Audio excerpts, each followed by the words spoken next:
Hi, Paul from Paul's Passing Thoughts here. I just like to do these short little videos in regard to these articles that people refer to me. Here we have an article entitled, written by a Calvinist, I guess um, this Peter Kroll guy, whoever that is. The um, the Gospel Coalition blog. A little Greek can be a big distraction. So Calvinists don't want the average layperson using Bible study helps. He says down here, you don't have to reference Greek or Hebrew to study the Bible. You can observe, interpret, and apply using a decent English translation. Oh, like the ESV. That is a New Calvinist translation. Curiously, he notes down here D.A. Carson, who made this same argument in a church I was a member of, way back in the 90s, like 1995 or something like that, 96, when he visited our church and spoke. So New Calvinists don't want the average layperson using Greek study helps. I'm sure one reason is because they deem the laity studying the Bible for themselves like a child with a loaded gun. But besides the point there, let me show you why, as lay people, we must use Greek study helps, and we've got a series that's in our catalog number, let me see here, catalog number, let me see here, um, I'm not finding it. I should have already looked that up, but anyway, it's uh, a series, a two-part series we did on studying the scriptures. Okay, and I'll look a little bit further here in our catalog, which the catalog can be found on tankpublishing.com. That's tankpublishing.com. Our catalog can be found there, and I'm looking for it here. I apologize, but I think it's entitled "Confident Studies of the Scripture," and it's a two-part series on studying the Bible and various study helps that you can use. Let me look in workbooks real quick. Yeah, here it is. Confident Study of the Scriptures, Taking Back the Bible from Christian Academia. And that's catalog number W0005. But there is also a couple of videos that go along with that. And I'm not seeing it right offhand in this, but someplace there's a video to go along with that workbook as well. At any rate, continuing on here, let's look at why we do need to be using these help, and let's bring up eSword. eSword is Greek help, Hebrew help, software that you can find on the internet. And one reason that it is helpful is because let's take Romans 7:24, for instance, and let's come down here. O wretched man that I am, who shall deliver me from the body of this death? New Calvinists, and really Calvinists in general, cite that verse as, see, even as Christians, we are still wicked. And, you know, pray for, pray for families. I get emails all the time from, particularly wives who are married to people who are into this doctrine and have to suffer through and hear time and time again at the dinner table and in prayers about how wicked and wretched we are and evil, God haters, even as Christians. And oftentimes they use this very verse to make their case. Well, look here. Paul said, "O wretched man that I am," right? Wretched. Okay. There's a Calvinist that has a popular blog called Wretched, you know. So, again, eSword is free Bible software that you can download on your computer, and very simple.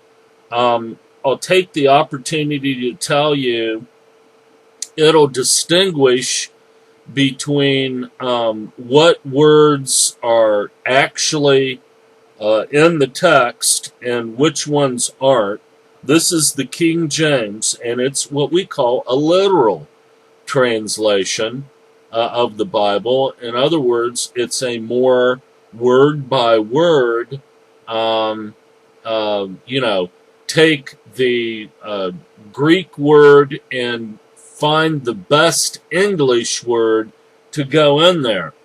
Due to that, in the English, we'll have filler words like this here, was ordained. And that'll be an eSword, that'll be like in gray, letting you know those actual words aren't in there. Now, other kinds of translations of the Bible are paraphrases. And then we have contemporary or modern versions. Modern versions attempt to dumb down the biblical language so that the average dumbed down parishioner of our day can understand it in contemporary language. Those translations are not so good, but paraphrases are very good. Why?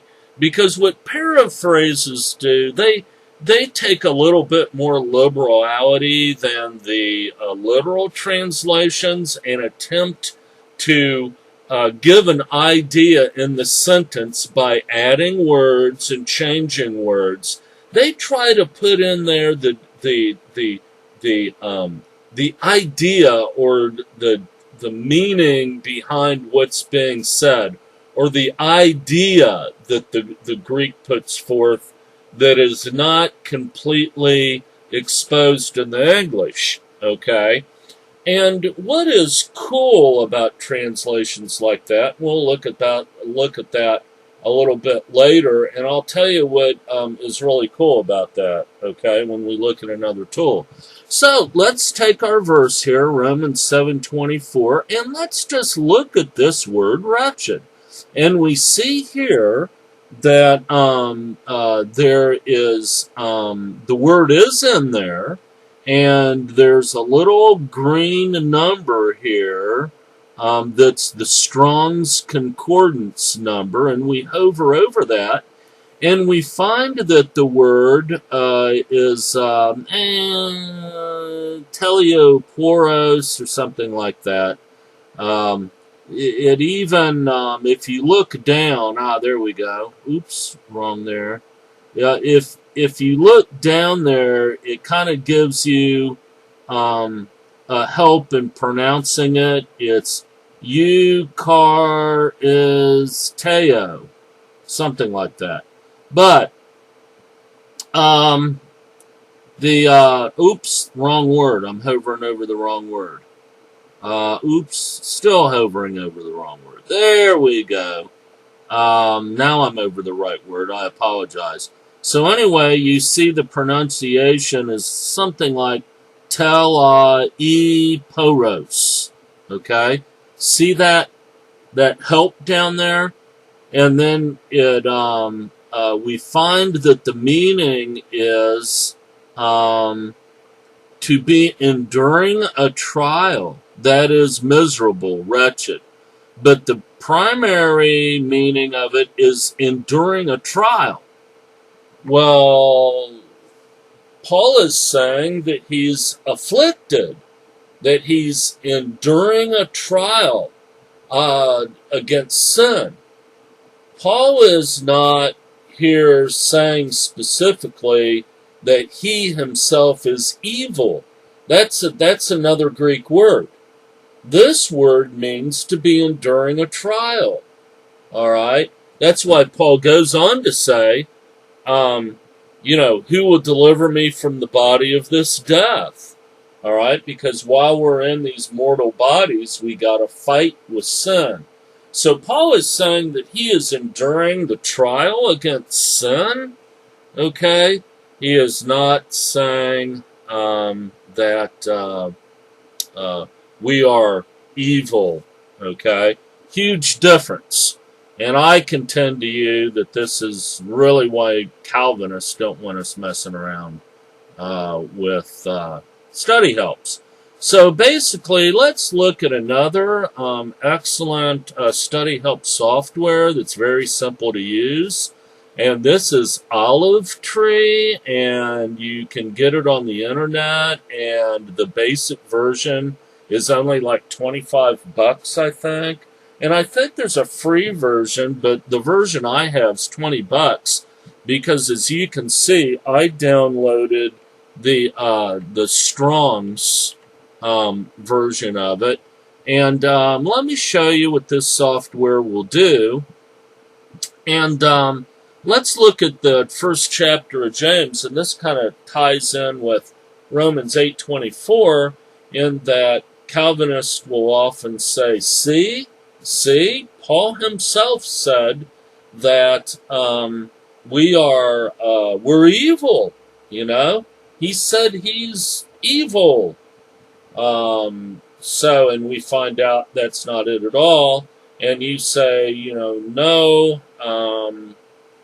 It means that we are enduring a trial. Well, then they would say, well, so what? See, the standard is perfection. So to not be perfect is to be evil.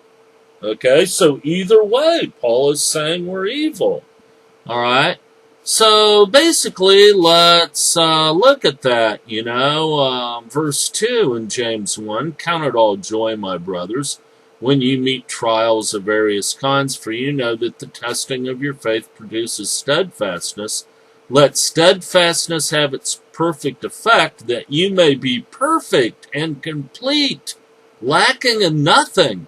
See, now, look at this, the Calvinist would say. James is telling us to be perfect. Okay? James is telling us to be perfect. Everyone knows we can't be perfect.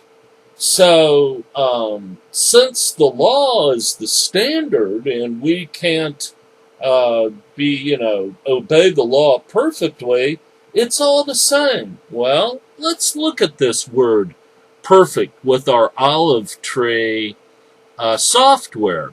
So if we hover over the word perfect and it's in red, so that is actually a transliterated Greek word that is actually in the manuscripts that versions come from, okay, or translations come from. Let's click on it.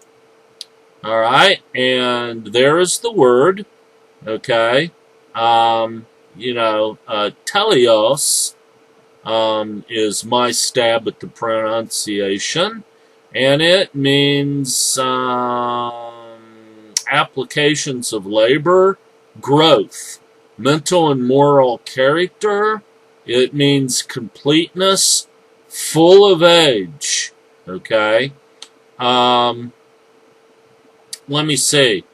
something brought to its end, finished, wanting nothing necessary for completeness. Okay, so it's kind of the idea. It's kind of the idea of maturity.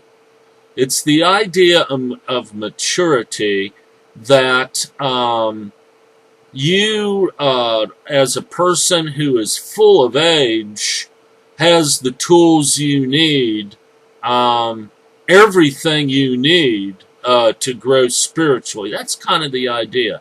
Now, am I stretching that a little bit? Well, Olive Tree has a pretty cool feature. Search for. Okay. Let me bring this back up. Let me see here. Perfect. Now you can look even in the sentence itself, complete, lacking nothing. Lacking nothing that needs to be complete. So basically, let's go back to perfect. Okay. Now, down here on Olive Tree software, you have this search feature where you can click on that and it'll show you everywhere else in the New Testament where that Greek word is used. So let's click on it. Okay? And we see that it's used 17 other times in the New Testament. So let's click on that. Okay? Now we can see how this word is used in context, okay, in other biblical passages. Look here in 1 Corinthians 14:20. The word is actually translated, the same word is actually translated mature. See that? Okay. Again, in Ephesians 4:13, we see that once again the same word is translated mature. Okay. Let me see. Again, Philippians 3:15, the word is translated mature. Okay. Again, in Colossians 1:28, the word is translated mature. So it's not talking about perfection the way it comes out in the English. What it's actually talking about is maturity. And that's why these study helps are important for lay people. Okay? Now, let's look at another study help. That's good old Bible Gateway on the internet, and this is kind of important in that now what you can do is you've got all of these different translations, and you can take a scripture and bring it up under the search, and you can bring up Romans 7. And then you can go to the Wycliffe Bible, Young's Literal Translation, World English Bible, the Orthodox Jewish Bible, which is pretty cool because a lot of the New Testament was originally written in Hebrew and not Greek. Okay? And you can go through, and this is pretty awesome because you got to understand that these paraphrases, the literal is good, but also these paraphrases are in fact various and sundry opinions of, many Greek English scholars on what the idea is behind those passages. So these various versions are a valuable tool, very valuable tool. Not so much the modern translations, but the paraphrases, and these are guides, okay? You got to understand, even the people who translate and write these versions, a lot of them are scholars that have Calvinistic presuppositions. So you still have to be careful, but in the final analysis, these study helps are invaluable, and do not let any Calvinist tell you that you do not need them. I hope this little short video is helpful to you. Have a great God-honoring day.